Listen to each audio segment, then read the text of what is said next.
Nah, kenapa Anda perlu minimal mengenal dan tidak terlalu awam dengan ilmu sosial? Ini berkaitan dengan kenyataan bahwa pada saat ini hampir tidak ada permasalahan di dunia ini yang penyelesaiannya bisa dipisah-pisah. Oh, ini masalah natural science, ini masalah social science, itu tidak ada seperti itu. Semua yang kita hadapi, yang dihadapi oleh penghuni bumi ini tidak bisa dipisahkan, ini sosial, ini natural. Hampir semuanya memerlukan pemaduan dari pengetahuan itu. Bahkan juga pendekatan humaniora, pendekatan budaya. Nah, oleh karena itu minimal Anda mempunyai sense yang baik terhadap bidang ilmu yang ada di luar disiplin saudara. Kalau kita lihat secara tradisional, ya, kelompok ilmu itu ada pembagian seperti ini. Ilmu-ilmu alam, natural science, fisika, biologi, kimia, matematik biasanya dimasukkan ke sini juga karena model pembuktiannya model ini yang mirip, ya. Jadi metodologinya itu biasanya lebih ketat dibandingkan social science, maka dikelompokkan di sini. Kemudian social science atau ilmu-ilmu sosial.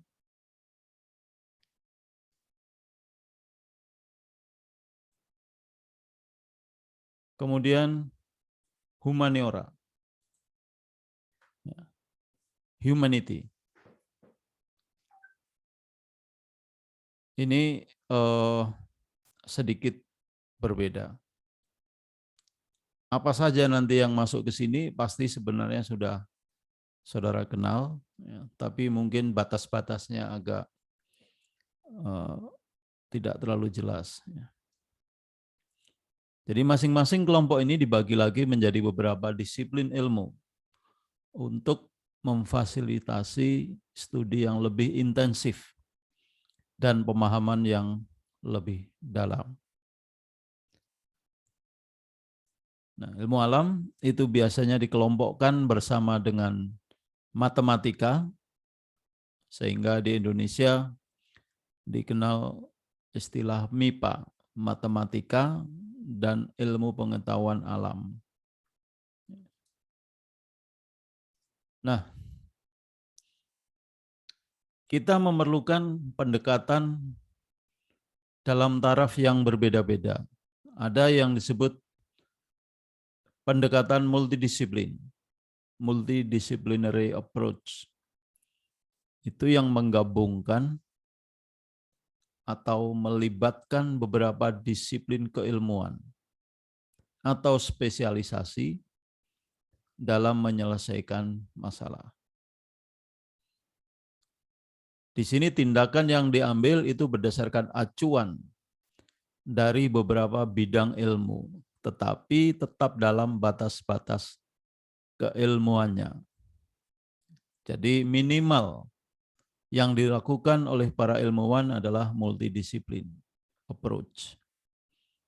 Hampir tidak ada yang bisa bekerja satu disiplin saja. Kemudian pendekatan transdisipliner. Di sini multi, di sini trans.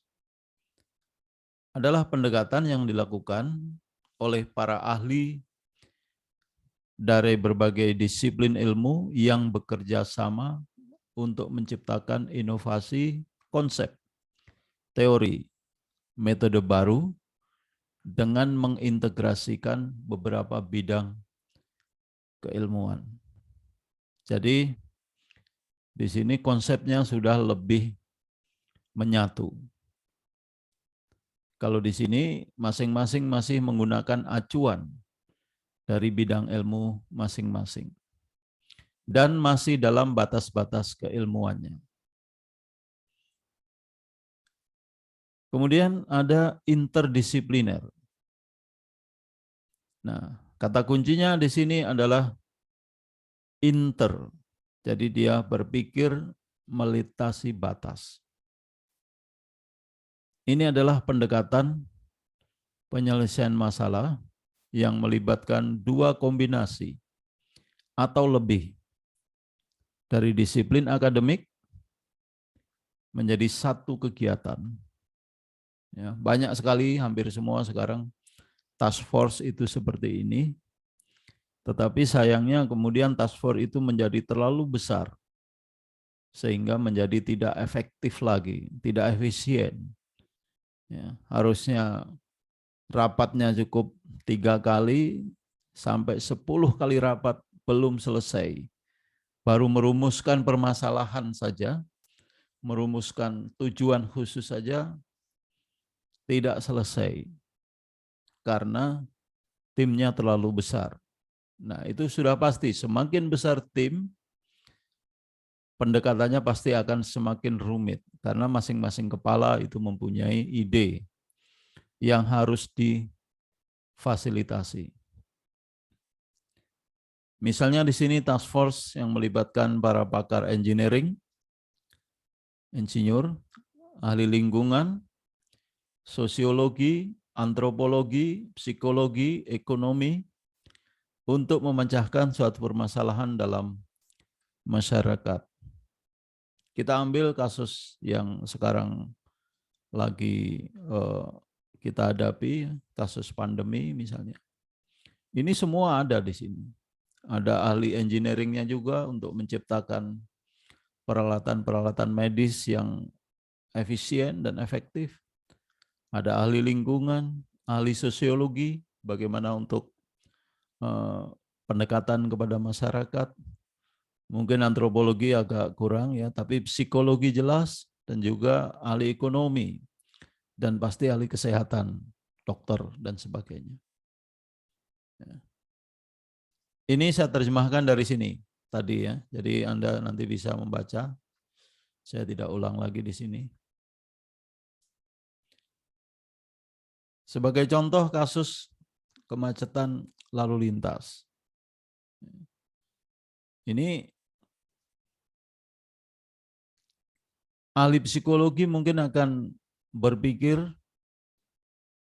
berdasarkan trainingnya, berdasarkan kompetensinya.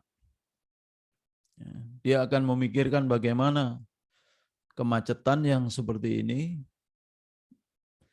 itu bisa meningkatkan perasaan tertekan dari para pengemudi yang terjebak kemacetan. Dan kalau itu terjadi setiap hari sepanjang tahun, maka pasti berpengaruh secara psikologis, mungkin efeknya kepada istrinya, kepada anaknya, kepada tetangganya, bahkan kepada perusahaannya. Ilmu lingkungan, para ahlinya mungkin akan memikirkan bagaimana dampak dari polusi kendaraan yang seperti ini terhadap pencemaran lingkungan. Kemudian para ahli ekonomi akan berpikir tentang pemborosan waktu dan biaya yang telah menyebabkan berapa besar kerugian ya, secara ekonomis. Ilmu teknik, engineering apa yang harus dikembangkan untuk mengatasi ini. Ya, jadi ini permasalahan volume jalan. Jadi bagaimanapun juga kalau volume jalan tidak memenuhi, maka akan terjadi kemacetan. Ya, jadi di sini pendekatan multi, inter, atau transdisiplin menjadi keharusan.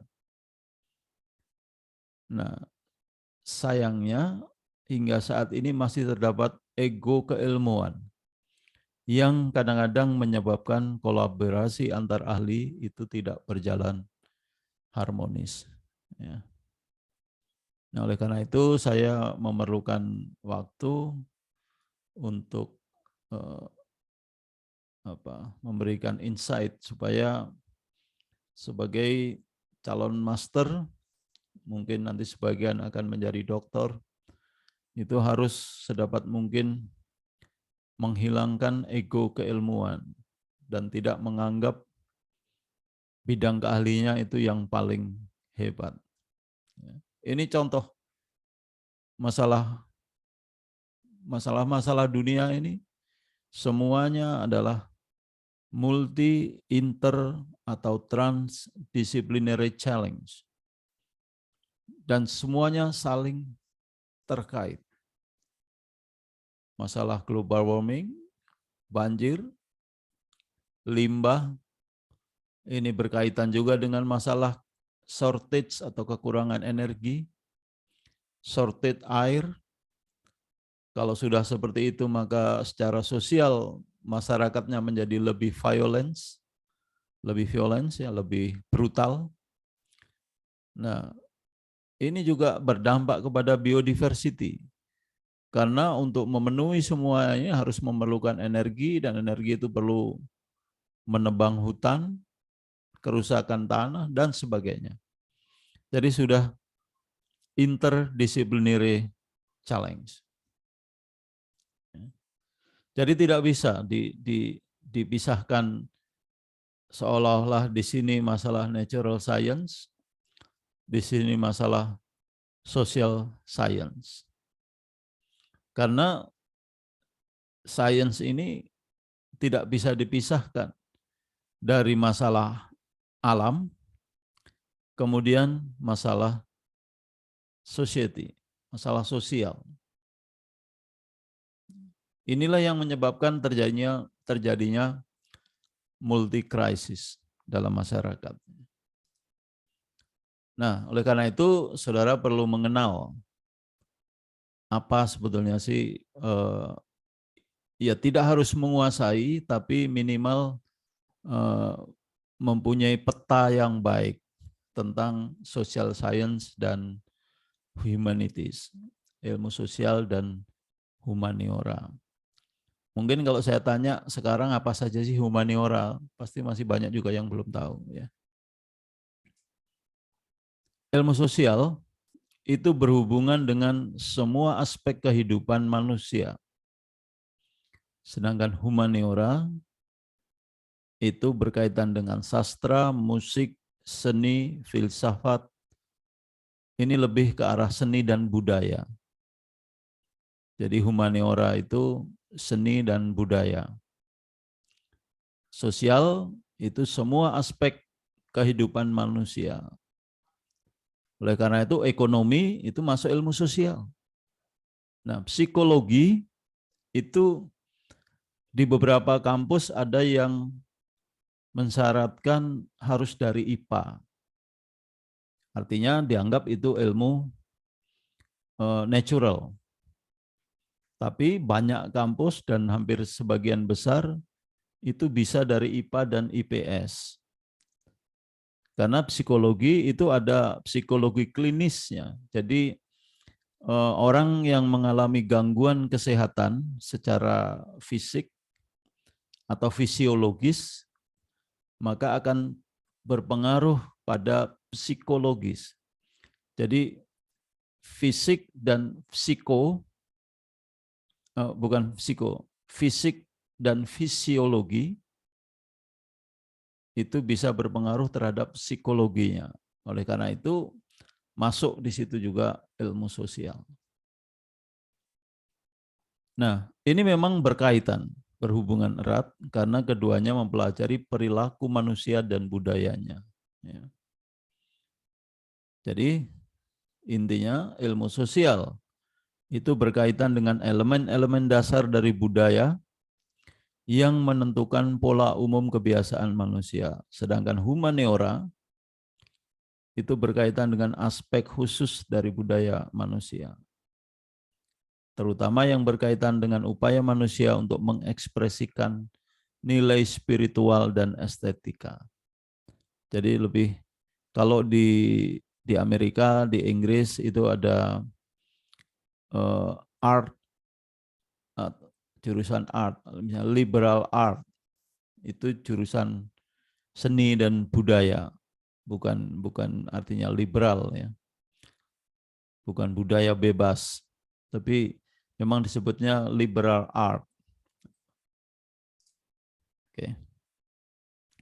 Nah, ilmu sosial itu dipelajarinya dan dikajinya lebih sistematis, dan pendekatan ilmiah itu lebih kental pada ilmu sosial.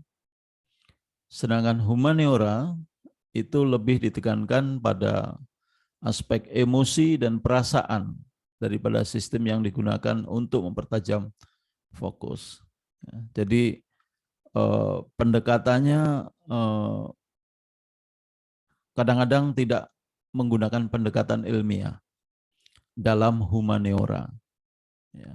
Tapi ilmu sosial itu hampir mirip dengan natural science karena dikembangkannya juga meniru model-model riset dan penelitian dalam natural science.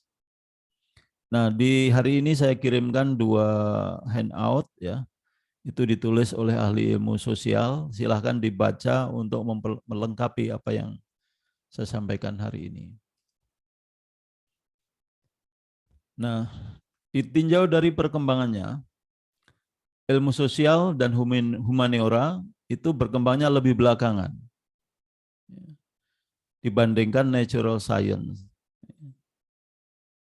Jadi kalau kita lihat dari pelajaran minggu lalu atau 2 minggu yang lalu ya, science itu dikembangkan terutama oleh ahli-ahli fisika, matematika, astronomi, dan itu sudah berkembang pada zaman Renaissance, abad 15 hingga abad 17.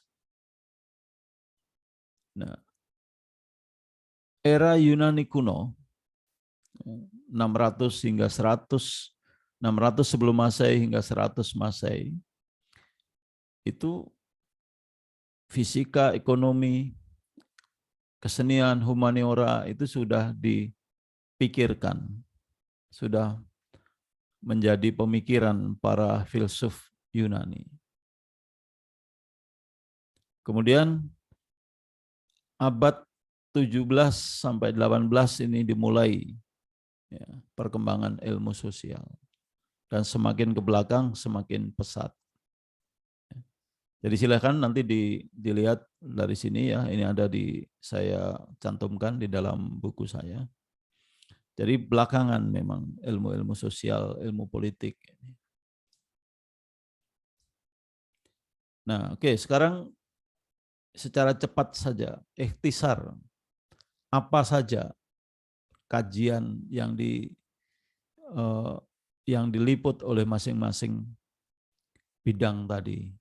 Ini sekarang untuk ilmu sosial ya, antropologi. Itu mempelajari hubungan antara sifat biologis dan karakteristik suatu kelompok masyarakat atau suku yang diperoleh secara sosial. Ada antropologi fisik, ada antropologi kebudayaan. Ya. Jadi penemuan-penemuan fosil, Pithecanthropus erectus, Javanicus misalnya, kemudian tentang budaya, ada ahli antropologi dari Amerika ya yang sampai menikah dengan kepala suku di Irian, Obahoro kalau tidak salah namanya ya. Jadi si ahli antropologi ini perempuan, ya, begitu dia terlibatnya dalam penelitian antropologinya, ya, dia menikahi kepala suku di Irian Jaya sana. Tahun mungkin 70-an ya, 60-70-an. Silakan coba di browsing nanti Obahoro begitu, nanti akan ketemu. Ada antropologi fisik. Jadi ini antropologi fisik, ada antropologi kebudayaan. Misalnya tentang evolusi, itu ada dalam kajian antropologi fisik. Evolusi perkembangan manusia modern Homo sapien, itu ada di sini. Ya, arkeologi, ya, kemudian mempelajari sistem dan tatanan sosial, karakteristik dari suku asing, masyarakat asing, itu masuk dalam antropologi kebudayaan. Sekarang sosiologi, ini yang sangat cukup pesat ya perkembangannya. Nah, sosiologi adalah studi sistematis yang mempelajari hubungan antar anggota masyarakat dan atau antar masyarakat.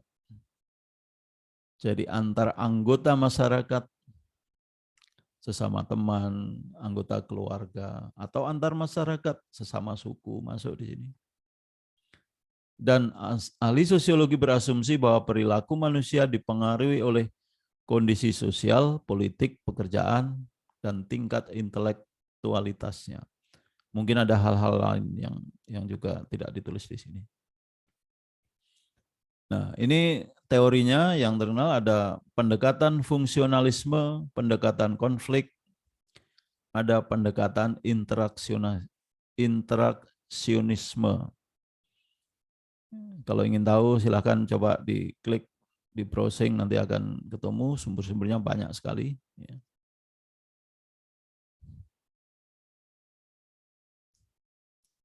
Sekarang geografi. Geografi itu mempelajari lingkungan alam dan bagaimana lingkungan alam mempengaruhi kondisi sosial budaya penduduknya. Ekologi, iklim, sumber daya, demografi itu juga bisa masuk dalam geografi.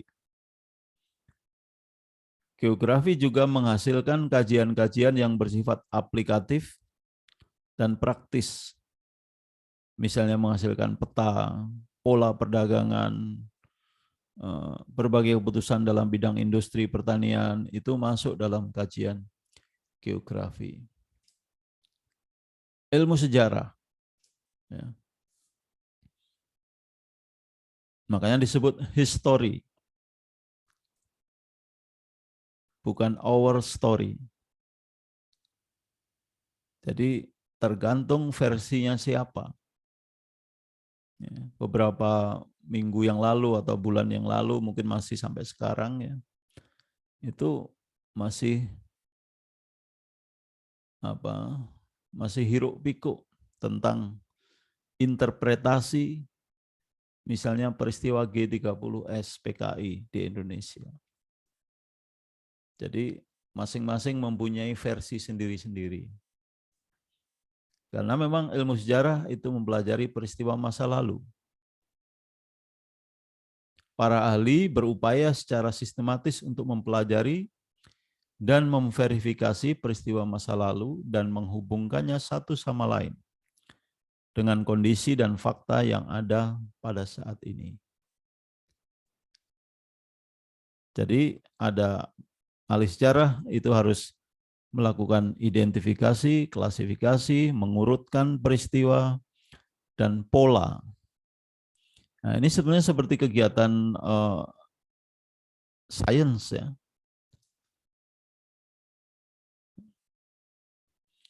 Nah, melalui penelitian dan pengkajian, ahli sejarah itu diharapkan dapat mengetahui urutan peristiwa secara benar, kemudian mengapresiasi suatu peristiwa, kemudian prediksi pola dari sejarah, supaya kejadian yang buruk tidak terjadi lagi di masa depan.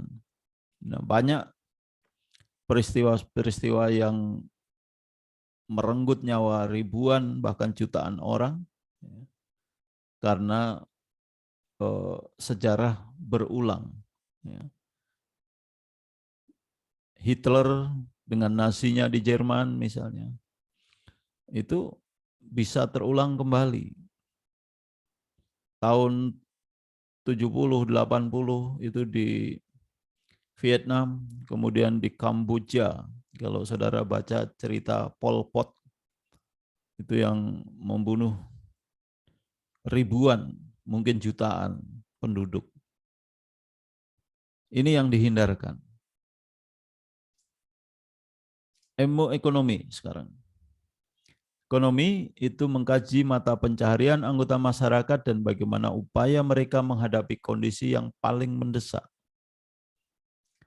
Ekonomi juga mempelajari sistem organisasi sosial yang mengatur pemenuhan kebutuhan anggota masyarakat atas barang dan jasa yang langka. Di sini kata kuncinya. Barang dan jasa yang langka. Itu benda ekonomi. Materi kajian ilmu ekonomi dikelompokkan ke dalam kajian produksi, distribusi, dan konsumsi. Jadi supply and demand itu menjadi topik yang sangat sentral di dalam kajian ekonomi. Moneter, kebijakan moneter, fiskal, pembiayaan, inflasi, pengangguran, ini semua jadi kajian dalam ekonomi.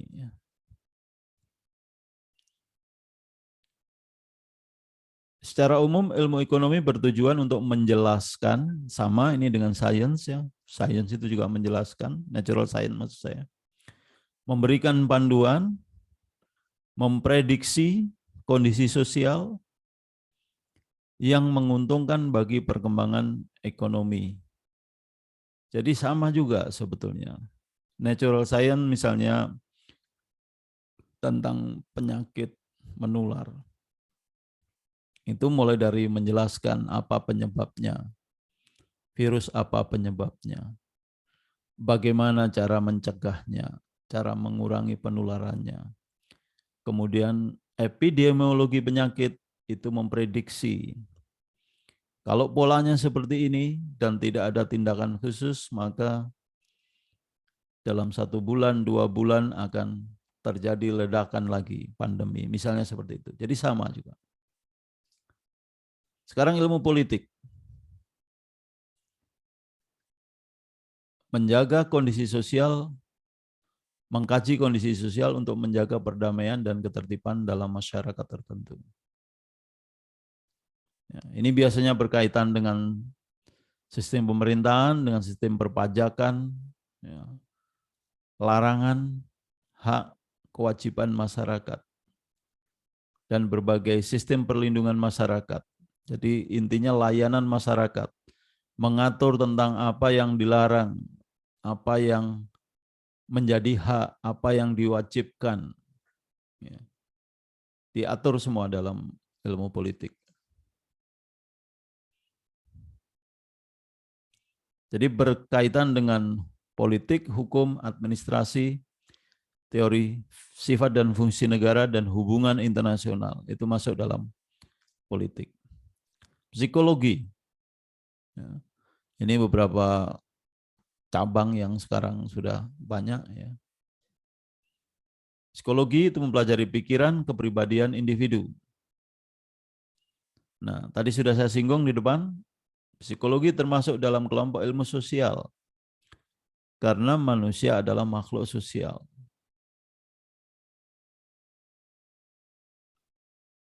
Psikologi juga berfokus pada proses individu dan fisik. Struktur biologi, perkembangan dan pematangan, maka ini bersinggungan dengan biologi, kedokteran. Jadi ada cabang psikologi sosial yang mempelajari perilaku individu.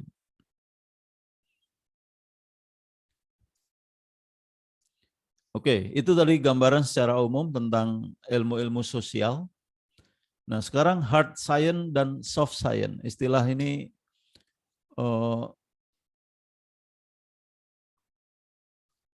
digunakan mungkin untuk tujuan yang berbeda ya. Jadi pernah ada pertentangan yang cukup tajam nih antara kelompok ilmuwan hard science versus soft science. Jadi natural science itu kadang-kadang disebut hard science karena ketat, keras, rigor. Jadi pengukuran-pengukurannya memerlukan ketepatan yang tinggi. Kemudian objektivitas metodologinya. Ilmu sosial digambarkan sebagai soft, ya, lunak, karena tingkat kepastiannya itu relatif kurang dibandingkan dengan hard science, dengan natural science.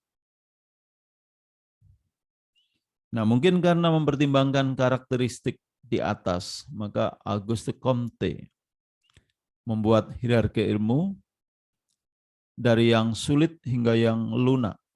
Jadi keras, lunak, sulit, mudah. Berdasarkan beberapa faktor, misalnya ketelitiannya, perkembangannya, ya. Apakah teori atau ilmu terapan. Ya. Nah, ini yang tadi makalahnya saya kirim. Ya. Jadi kalau ini adalah pandangan dari ilmuwan sosial Winarno. Ada perbedaan pemahaman tentang realitas. Perbedaan dalam pemilihan data. Perbedaan strategi. Nah, nanti saya minta saudara membaca, baru kita bisa diskusi lagi minggu depan. Ya. Percuma juga dijelaskan panjang lebar, tapi saudara belum baca. Nah, yang mudah saja pada intinya dalam ilmu sosial itu unsur objektivitasnya itu berbeda. Selama beberapa minggu ini saudara sudah belajar ya, bahwa salah satu fitur penting dari sains adalah objektivitas.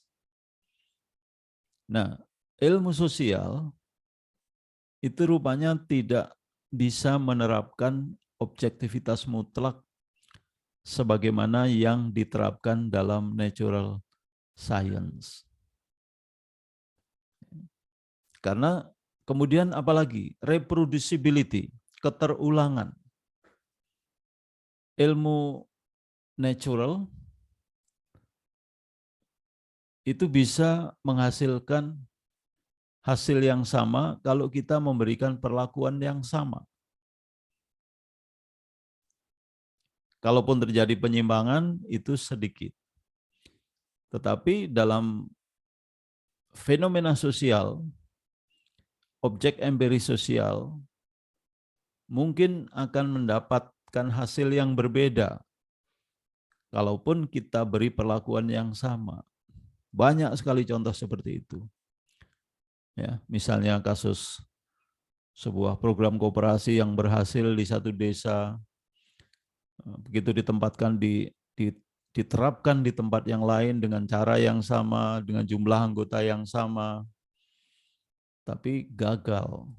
Dalam waktu kurang dari setahun, habis modalnya. Demikian juga program-program pengentasan kemiskinan.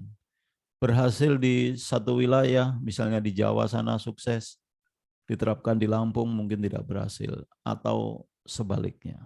Ya, jadi banyak kasus seperti itu. Jadi filsafat ilmu sosial itu menurut ini ya, Casper ini, merujuk pada pertanyaan yang terfokus pada interpretasi, konfirmasi, penjelasan, eksplanasi, dan reduksi yang muncul dalam hubungan teori tentang human society. Dan dalam perkembangannya ilmu sosial mengalami tantangan besar agar dapat diakui sebagai sebuah ilmu yang utuh. Sehingga muncul tuntutan untuk mengakomodasi prinsip-prinsip dalam ilmu alam ke dalam ilmu sosial. Oke, nah silakan dibaca ada yang saya kisahkan pertentangan antara ahli ilmu sosial Samuel Huntington dan seorang profesor matematika dari Yale dan dari Harvard kalau tidak salah ya. Nah, ini yang tadi klasifikasi Comte ya. Jadi sosiologi ini ditempatkan paling atas di sini. Ini menunjukkan generalitas semakin berkurang. Tetapi kompleksitasnya semakin tinggi. Apa maksudnya generalitas semakin berkurang? Kalau dia menghasilkan sebuah formula, sebuah law atau hukum atau kaidah, maka dalam sosiologi ini tidak seringkali tidak bisa berlaku secara umum. Tapi kalau rumus matematika itu akan berlaku dimanapun. Ya, makanya di sini generalitasnya tinggi. Dalil Pitagoras itu dihitung dimanapun, di planet manapun mungkin akan menghasilkan yang sama. Tapi sosiologi itu tidak bisa seperti itu. Nah, biologi, kimia ini sesuai dengan tingkatannya. Pengukuran terhadap benda-benda biologi itu mempunyai error yang lebih besar dibandingkan kimia, fisika, astronomi, matematika. Ini yang paling akurat. Kalau kita mengamati jumlah telur wereng, ini tidak akan ada yang sama. Makin di sini makin lebih akurat. Karena di sini makin banyak faktor yang berpengaruh, kompleksitasnya semakin tinggi. Oke, itu kira-kira inti dari yang saya sampaikan. Sebelum saya share Google Form, silakan ya kalau ada pertanyaan.